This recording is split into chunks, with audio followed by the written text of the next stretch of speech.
runway inside Houston. Endeavour's descent rate is 20 times higher and 7 times steeper than a commercial airliner on the final approach. Speed 350 miles an hour. Altitude 2,000 feet. Endeavour's landing gear will be locked down in place at 300 feet in altitude.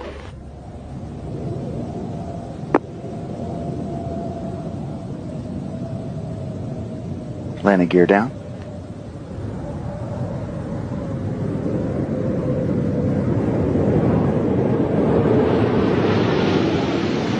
Gear down and locked. Touchdown. Father Pro deploying drag chute that'll help slow Endeavour on the runway. And Commander Mark Polanski rotating the nose gear down to the deck. Nose gear touchdown.